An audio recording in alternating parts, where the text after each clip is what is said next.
Assalamu alaikum students. So this is the second lecture related to the cardiac output series.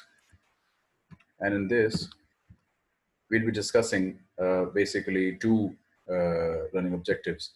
One is the linked concept between these three concepts, which is mean systemic filling pressure, which usually is equal to mean circulatory filling pressure. So we will just use one of these terms. Then we'll look at venous return once more, and central venous pressure once more, because these two terms, or actually all these three terms, have been defined.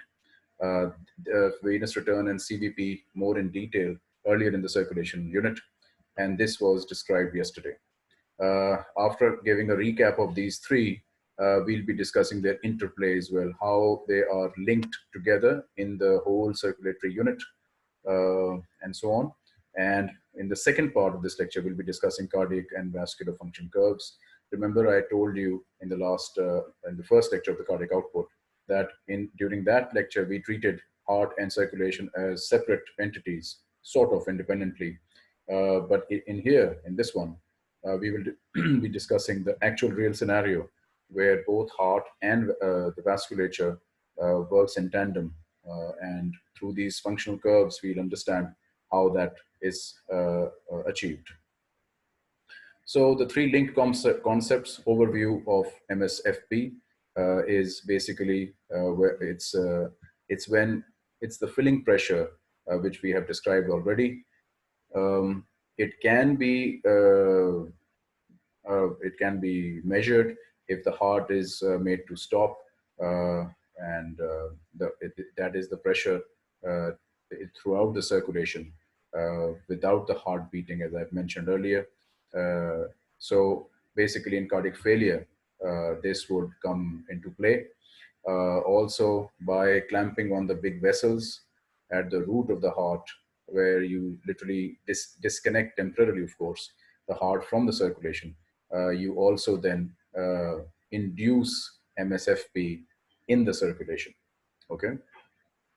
So this basically is more to do with, I just described you the practical implications, but this is more to do with to understand the physiology of circulation. So it's more of a concept than an actual routine procedure or a routine parameter in the clinic, on the clinical side. It's more of a physiological parameter to understand what goes on in circulation. So MSFP and MCFP is basically systemic and pulmonary circulations. They are but the pulmonary we can ignore because of the very low resistance and very low volume of blood that enters as compared to systemic. So basically, whenever we are talking about the filling pressure, we basically mean the systemic filling pressure. You will see this in your textbook. Mostly, they talk about MSFP, okay, because they're usually equal. Okay, so that's that. Factors affecting it, obviously, MSFP, it's a filling pressure. So if you have more blood volume, it would raise the MSFP. If you constrict the vessels, i.e. by sympathetic stimulation, it would increase the filling pressure. This is an obvious thing.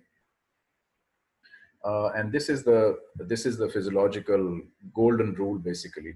The filling pressure is directly proportional to venous return. So the more the filling pressure, either by raising the blood volume or by a sympathetic constriction of the vessels, basically you are increasing MSFP, which is like a sister to venous return. It is like saying the same thing, but it's good to parse these two concepts. It is the MSFP which is raised when we say that venous return has raised by either of these two parameters. Okay, right. So central venous pressure, as you know, is the right atrial pressure. It's the key determinant of the filling of the right heart. Also, it has direct proportion with the cardiac output, according to Frank Starling's law. So the more the CVP, the more, in a normal heart, of course, the more would be cardiac output. Okay, that's one aspect. However, the more the CVP, the lesser would be venous return. Okay, because what you are doing is you're receiving the venous return in the right atrium. Okay, and the welcoming pressure should be as low as possible. So it's kept around 0. So 0 to 3 or 4 mmHg is the normal right atrial pressure. If you increase that more than the normal range, then you are basically retarding or pushing venous return backwards, right? So this is an important consideration. Right atrial pressure, i.e. the central venous pressure's relationship with venous return, and central venous pressure's relationship with the cardiac output. This will come into play as we move along this lecture. Then venous return, just we have been discussing venous return a lot. We have been discussing the factors that affect venous return, all that skeletal muscle, thoraco, abdominal pump, and all that anti-gravity stuff that venous return has to deal with. This is basically a formula which puts in everything in it. So MSFP is there. We've just discussed that VR is directly proportional to MSFP. Right atrial pressure is there. We've just talked about how right atrial pressure, basically the CVP, its relationship with venous return, and the resistance to venous return is basically the peripheral resistance. How, if you increase TPR, how would it affect the venous return, and so on. So when you put all these values in, there's no wonder that you get 5 liters, because venous return, if venous return is 5 liters, then cardiac output would be 5 liters. So saying it in layman terms, the amount of blood that comes into the heart, the same is pushed by the heart to the arterial side. So if it's 5 liters, it needs to be 5 liters for the cardiac output to be 5 liters. Okay, right.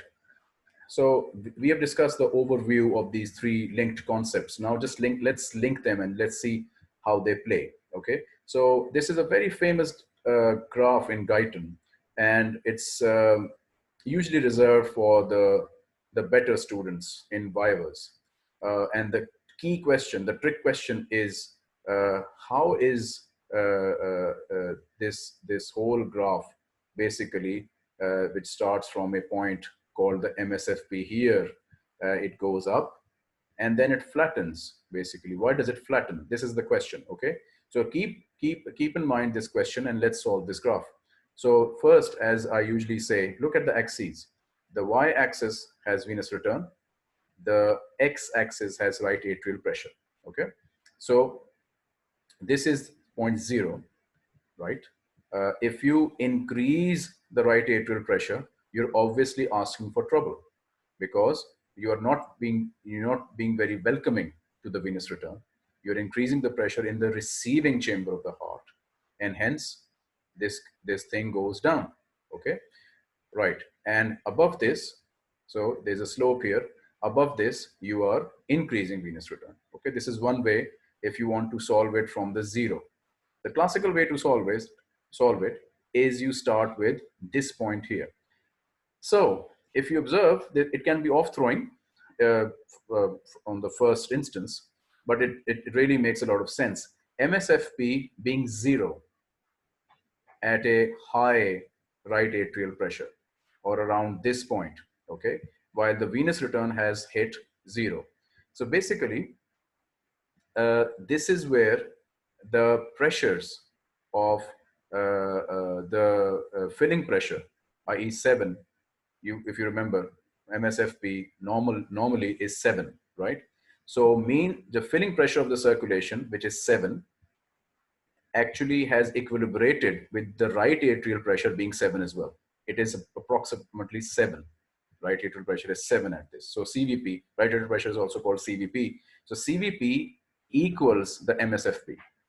If you have the filling pressure equaling the CVP, would there be any flow? Of course not. There will be nothing. No, nothing will happen. You need a delta P. You need a pressure difference between the right atrium and the venous return. The venous side of blood needs to be at a higher pressure than the right atrial pressure, okay, which needs to be low on the lower side so that the blood can enter into the right atrium. But at this point, let's say it's the starting point of this graph, the mean systemic filling pressure being 7 meets right atrial pressure, the CVP, again 7. So the venous return will hit 0. Now, what you do is basically you track this graph from this point upwards, which basically means you are decreasing right atrial pressure. Yes, you are decreasing from this very high point where everything has sort of come to a halt, you now decrease the CVP. And as you decrease, you see that the venous return starts to improve. It goes up, obviously, because you are welcoming it. You're welcoming the blood in the right atrium. You increase it, you bring it to zero. It really optimizes. It really is very happy here between 0 to +4.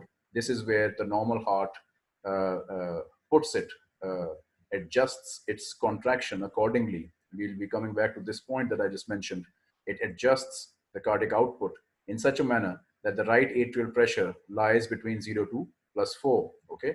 Okay. So we go even further up. We go from 0 to sub-zero. Now we are in minus territory, -1, -2, -3, and then -4. So this transition zone from 0 to -4 is where the graph sort of becomes funny and it tends to flatten. Okay. One may wonder, we are still doing the good thing. We are decreasing the right atrial pressure, that is the CVP. We are decreasing it. Why is it flattening? Okay. And then beyond -4, it just flattens. It flatlines. Nothing is happening. No increase in venous return. It has just died. Okay. What has happened? Basically, what has happened is below zero. What happens if you drop a pressure, any pressure below zero, it becomes a suction pressure. Okay, it becomes a negative pressure. Suction pressure is negative pressure, right? So instead of pushing it, the right atrial pressure has dropped so much that it will have a suction pressure on the veins, on inferior and superior vena cava, okay, and it will collapse them. So once again, the suction pressure, the minus negative pressures of right atrium will will create a vacuum-like situation where the veins, which are flimsy anyway, which are thin-walled, they will be sucked, collapsed in this scenario, and hence there will not be any more increment in venous return. It will just flatten. This is the answer to the trick question. That transitional zone and the plateau is because of the collapse of the great vessels, because of negative CVP. Okay, so we've done this graph. Please do revise this from your book as well. This graph is important. I selected this because of the varying filling pressures in this graph, and plotting it against venous return, seeing what happens to the venous return. So this is normal. Filling pressure is 7. Then there is an abnormal situation going on here where we have increased it. I'll tell you how we have increased it. The filling pressure is 14. And here the filling pressure has been dropped from 7 to very low 3.5. Just having a cursory look, ignore the dotted line here. Look at this, the green, red, and the blue lines, okay? So you'll observe that the whole curve basically displaces upwards and to the right when you increase the systemic filling pressure. The systemic filling pressure.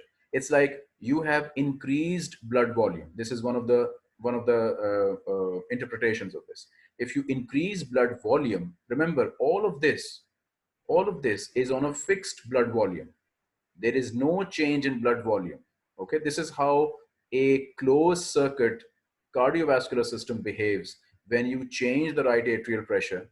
Okay, on top of a fixed volume, the mean arterial pressure and venous return improves on that. Okay, so this here we assume that the blood volume is constant. However, in this graph, and this is why this graph is very interesting, is that it actually tells you how volume changes MSFP and increases venous return. So all of those concepts in the mind basically have a mathematical value now. That if you increase the filling pressure from 7 to 14 by introducing more blood, so a blood transfusion has been given to this person, or some sort of fluids have been given to this person, the vasculature carries more volume now to the extent that it has doubled its filling pressure. Now, when you start to do the same maneuver, you decrease the right atrial pressure on this filled up vasculature, the venous return will really be enhanced. Okay, so we can sort of say that the greater the difference, this is a good line here, the greater the difference between PSF and right atrial pressure, greater becomes the venous return. Okay, so introducing this volume gets us the situation. And basically, when you remove volume, you also do the same, but in the negative, in the opposite direction. The curve now has dropped to its lower situation, or downwards or leftwards. Okay, and this is just vice versa. The filling pressure from 7, it has dropped to 3.5, and now everything will be reduced. The filling pressure has obviously been reduced. The curve's situation has reduced, and the venous return, very importantly, has reduced. Okay, so this graph basically tells you how venous return, right atrial pressure, and filling pressure behave when you change blood volume. Okay, you can also argue, and later on we'll discuss this as well. So let me just explain it here so you can just copy paste this discussion over there. You can also have this effect by sympathetic stimulation. Think about it. What does sympathetic stimulation do to the veins? It causes the availability of the unstressed volume. So that reservoir function that I keep talking about, that unstressed volume that is stored in the vein, now it's available in the venous return. So again, it has the same thing. You have increased the venous return, and so on and so forth. Okay. So let's move on to the more quantitative analysis of cardiac output. This is, so first section we've done, and now what I've been mentioning, that there is a more mathematical, or more how should we say, a more quantitative way to see the regulation of cardiac output, those factors, stroke volume and all that, and venous return, that we discussed in the first lecture. There's more a graphical way to clarify these things. So in this, we'll be discussing a cardiac function curve, we'll be discussing a vascular function curve, and then we'll talk about how and when they intersect. Okay. So just ignore this. This is probably repetition. Just look at this. So remember the graph that the diagram that I mentioned, the pump and the two tubes, and I left you with a question, that if you remove the stuff, if you remove your blood from the venous side and pump the same blood into the arterial side, aren't you removing venous blood to the arterial side, such that the venous pressure should drop? And what is this? This seems to be an anomaly, and I left it as a question. So basically, the answer now starts to reveal. There needs to be an equilibrium between the heart and the circulation. So if we need to say it like this, and you will immediately understand what is being said. If the blood is removed from the venous side and introduced into the arterial side, then obviously the arterial side film of blood is pushed enough so that it makes up for the decrease in volume on the venous side. Remember, I mentioned, and I even gave you a hint yesterday, that I said the whole thing is a continuous film. So if you remove a part of the film and push it inside the arteries, the arterial film will be pushed equally forwards, so that it eventually, in the round, if it's, let's just imagine that it's one simple circle, the whole circle just gets pushed in an equal amount forwards, so that you never have a situation where you miss, there is a beat where you don't have venous return, because basically it's the same blood rotating in a sequential way. Okay, and if the heart contracts more, if you understand this point till now, that there needs to be equilibrium between the heart removing the blood and introducing into the arterial side. Let's introduce some issues. What if venous return somehow increases, the heart being constant? Then that needs to be studied, isn't it? Yes. What if in another scenario, in another problem, you have more contractility of the heart with the same venous return? What happens then? To understand these things, to understand the equilibrium, we need to have some sort of graphical or more quantitative methods to study it. before I introduce those, let me recap this. Why do we need to go into quantitative methods? Well, it's because heart and circulation, they are in sync. Okay, the heart cannot do what circulation cannot provide, and vice versa. What good is a circulation for if the heart is not pumping blood in it, and so on? So both of them, they complete each other. Okay, and there is a sync, there is an equilibrium between what the circulation, how the circulation behaves. So we have been talking about the venous side only. What about the arterial side? If there is hypertension in the arterial side, if you increase the total peripheral resistance, how will the heart behave in this situation? How will the venous return behave in this situation? Okay. What if you increase blood volume in the whole system while heart being constant? Nothing's wrong with the heart. There is no sympathetic stimulation. You have just increased blood volume. Okay. All of these questions, they change the equilibrium profile of the heart and circulation. And since cardiovascular is one system, we need to understand how these changes affect cardiovascular system as a system. We have been discussing it separately, effects on the heart and separately effects on the circulation. Today, now we will discuss in the following three or so slides, how do these changes affect the cardiovascular system together.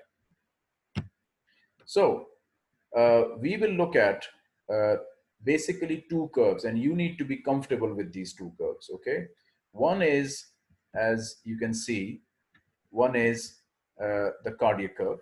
Okay, and the other is the vascular curve. The cardiac curve is plotted by plotting cardiac output against the CVP. Okay, so you increase the CVP.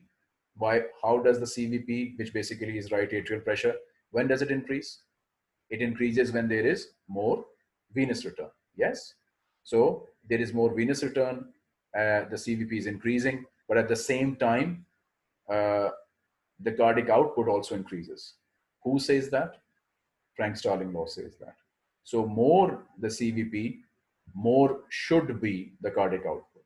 Okay. Just to complete the argument, if the heart does not oblige and you have increasing CVP, then eventually the CVP will drop.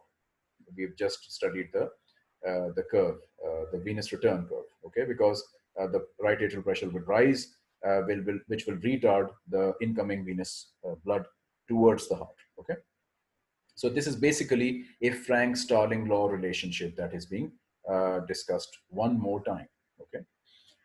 Okay, the venous side is essentially, if you notice, is essentially the venous return curve. Look at the MSFP at 7, and as you decrease the CVP, venous return improves. It hits a point, a transition point, after which it basically flattens. This is where the great vessels, the venous vessels, basically collapse. Okay, this gets affected by all sorts of changes in blood volume, the TPR, vascular compliance, and so on. So this is the final point. This is the frontier. This is your heart. This is the circulation. Let's bring them together.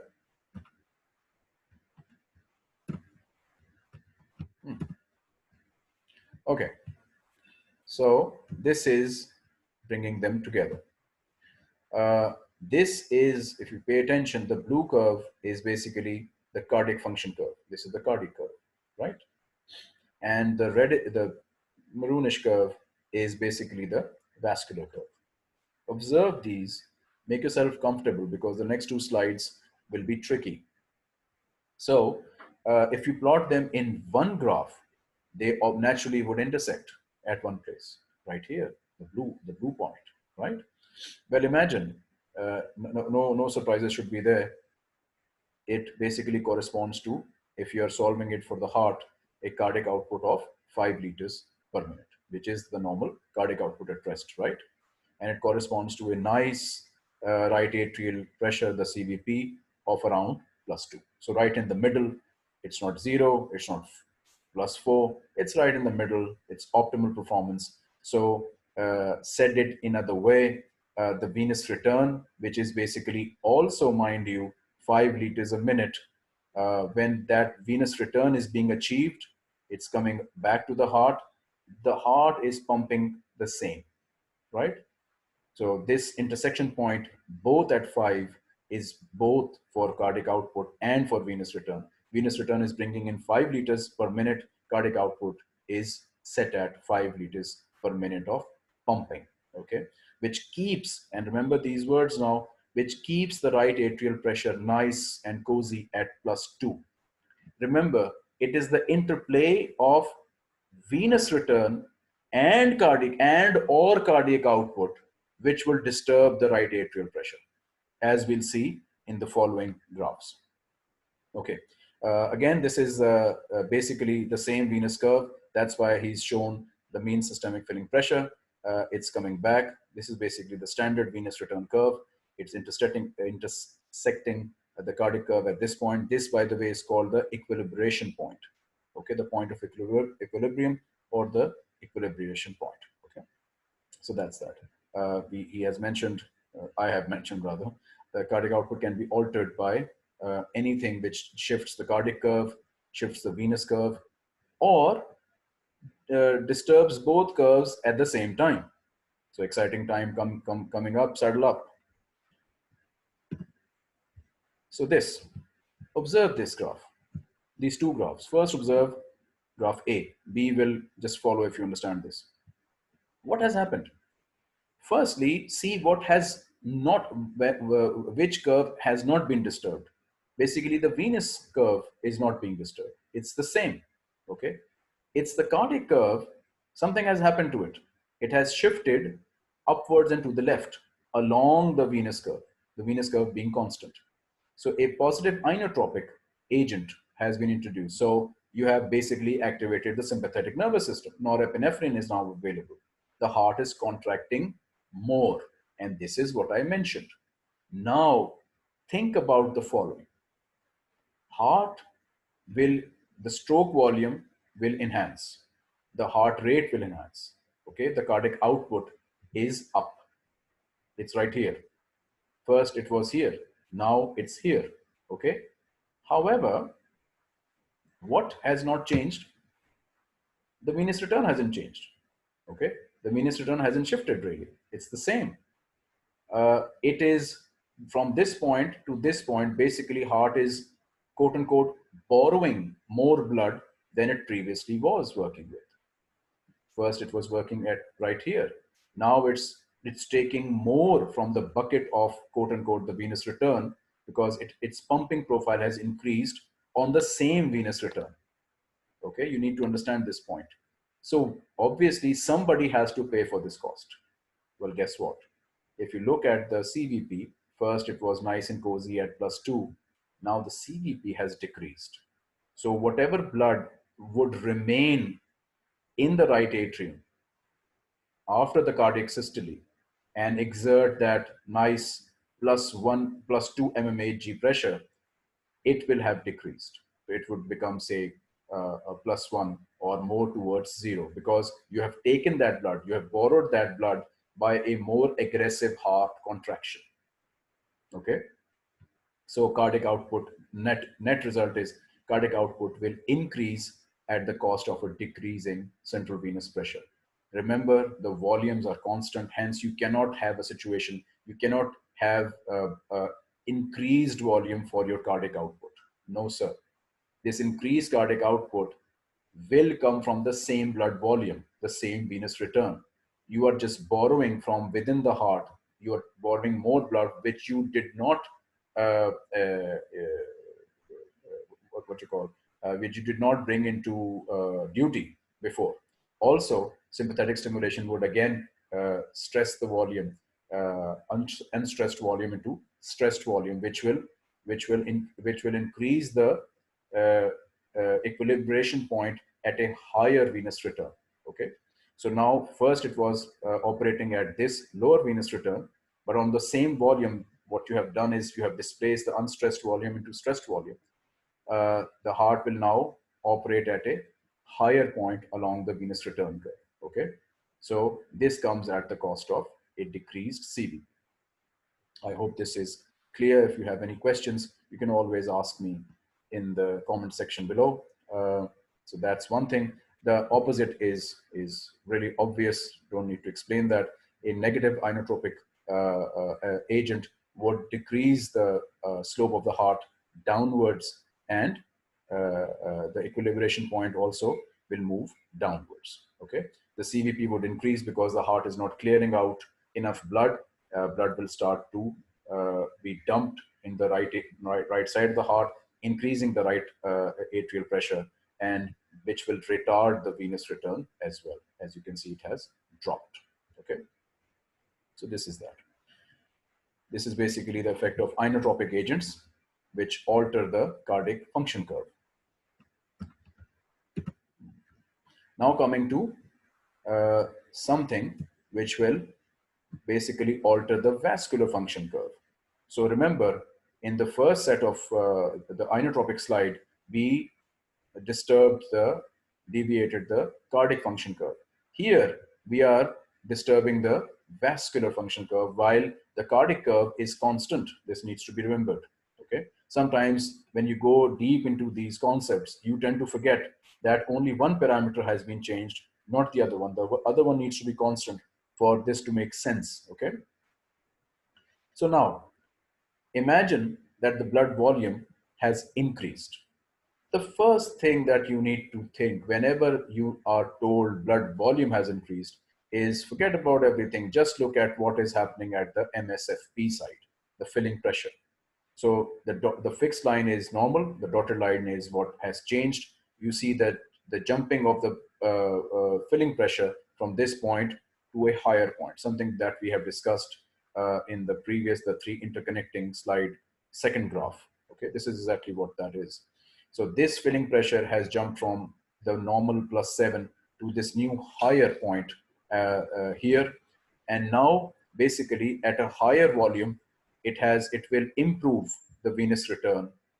And as you can see, the venous return curve is for pound to pound, it basically is at a higher side, at a higher volume naturally, which now displaces this equilibration point to a higher equilibration point because the blood volume increased, the venous return increased. Okay, and when the venous return increased, the heart had to oblige.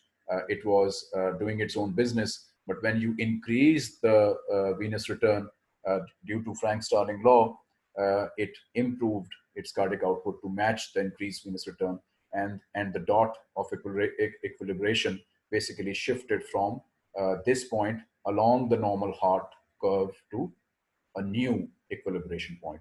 And hence, this is now the new adjusted equilibration when you have changed a parameter on the circulation side. So just to remind you, this is now the whole cardiovascular system. If you can appreciate what happened when you changed one aspect of circulation, it resulted in change in cardiac performance as well. Similar to what happened when you increase the cardiac contractility profile in the previous slide. You didn't do anything with the circulation, but what you did was you increased the contraction of the heart. It had a change. It had an influence on the circulation. Okay. Same is the case with when you bring about a change in, say, blood volume. Then all sorts of changes need to happen in the entire system so that there is equilibrium between the vascular and the cardiac curves. Okay. Right. You can also argue about compliance. So if you compress, this is again the same thing that I mentioned earlier. It's more detailed here. If you basically compress the veins, the unstressed volume basically comes into play, and that has a similar effect as introducing more volume to the circulation. So in a scenario, the examiner can ask you the same thing. If the blood volume has increased, this will happen. Venous return will improve, cardiac output will improve, CVP will be raised as well because you have basically loaded the system with more volume, right? So even the CVP, you can see the CVP was here. Now it has basically increased a bit. Okay. The same The same result can be achieved without changing the blood volume, but constricting the veins. The same whole three parameters will behave in the same way if you bring the unstressed volume stored in the veins into stressed volume, and it will shift the curve to the right, and the same things will happen. So remember, this scenario basically is comprises of two scenarios. One is blood volume increases, or compliance, basically. The vessel constricts, so compliance decreases. Okay, this can be off throwing, but if you understand it conceptually, this is fine. Compliance is decreasing. Okay, right. So this scenario, the mirror is this scenario. You can just work it out how this curve basically falls down, and the cardiac curve being constant. It's just the mirror of this scenario number A. Okay. Right. What is left now is this. So this is the punisher of both the curves, the TPR.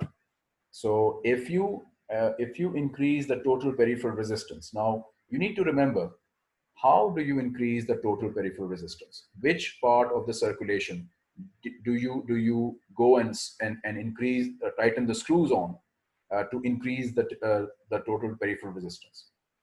You guessed right, it's the arterioles, right? Now remember where the arterioles are. Okay, if you tighten them up, what will happen?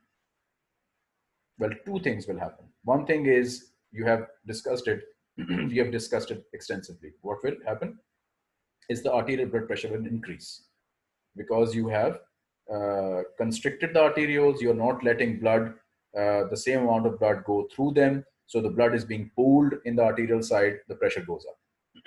Okay. Now the pressure goes up, increased blood pressure. Guess what is the effect of increased blood pressure on the heart? You remember the coupling factor which we discussed yesterday, afterload? You are basically increasing afterload. So you are putting a strain on the heart and its performance, its cardiac output. Yes? Okay. So this, what I just described, basically this is what happens to the cardiac curve. This is the normal cardiac curve. It drops down into a lower profile, because what you've done is you've increased blood pressure, increased afterload, in other words, and hence the cardiac output bit point to point will decrease because of increased afterload. Okay. Contractility, remember, being constant. We are not changing the contractility of the heart.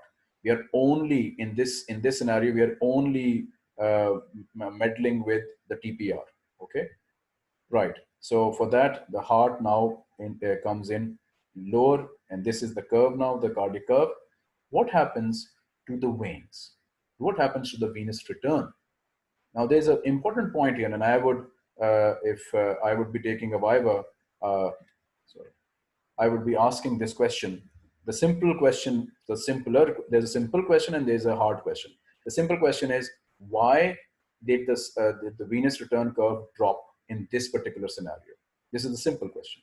Well, the answer to that is that it's very clear that beyond the constriction, beyond those arterioles, you're not letting through enough blood, which used to happen when you hadn't meddled with or changed the TPR. Now, when you have increased the TPR, the flow of blood has retarded, in the sense, to the consequence that now blood coming into the veins has dropped. The volume has dropped. So when you decrease the volume, you are decreasing basically the venous return. Okay. So naturally, when the venous return will drop, the venous return curve will drop to the left, and that's that. It will meet the dropping cardiac curve right at this point, and it's literally in the shadow of the normal point. It has just dropped down at the same right arterial pressure. This is an important point, an interesting point as well. How come the right arterial pressure remains the same? Because you have decreased contractility and you have decreased venous return in equal proportion. So right atrial pressure freakishly will be the same, because the two errors will just cancel out each other at the right atrium. Okay. Now coming to the hard question. Relatively hard question. I used to say this in our live classes, the candy question. Tell me, how come the filling pressure is the same of the normal curve and this dotted curve? I'll wait for your answers in the section below the video, and let's see who gets it right. Okay. So in TPR, when TPR increases, both curves, I'm summarizing now, both curves basically drop to a lower situation. The equilibrium point basically drops vertically down at the same CVP. And here, when you decrease TPR, you just need to basically have a mirror argument of what we discussed here. The equilibrium point will rise up. The cardiac output will be improved because you have dropped after load. The venous return will increase because the preload will increase because the TPR has been dilated and more blood is now flowing through, more than normal, that is. And so everybody's happy. The right atrial pressure again is the same because the heart has gone up in its performance, but so has the venous return. So equilibrium point will be the same. Okay. Right. So this tricky lecture comes to an end. These are the references. Thank you very much. Assalamu alaikum wa rahmatullahi wa barakatuh.